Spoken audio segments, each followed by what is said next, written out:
He was just about to start his bike and head home when suddenly a heavy-set man in a suit came and sat behind him.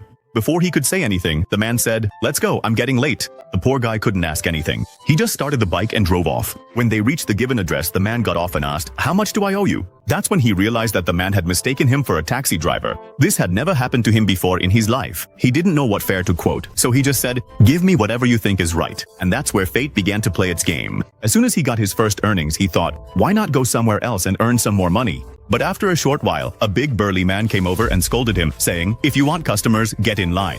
Everyone gets their turn." That's when he realized that even this job had its own world and its own rules. He felt that maybe all this wasn't for him. Just then, another man came running and said, "Quick, drop me off here." When they arrived, he just said, "Give me whatever you think is right," and moved on. On his way home, stuck in traffic, he got a third passenger. This one was a bit different. When they reached home, the passenger said, "Wait, sir, I'll bring the money." He went inside and his eyes fell on an old rusty antenna lying nearby. That reminded him that the antenna at his own house was broken.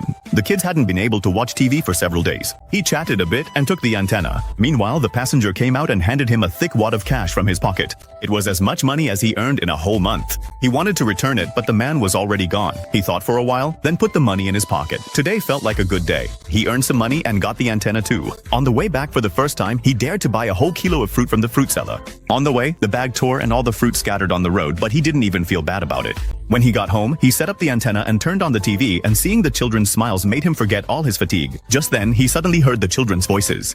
When he ran outside, he saw a crowd gathered near the village. There were lots of fish in the water, and the children were trying to catch them with their bare hands. That's when he found out that, while helping her brother, his daughter had dropped her hearing aid into the water. His face turned pale, because that device was the most valuable thing in their home. He scolded his son, saying, "You even lost your sister's hearing aid."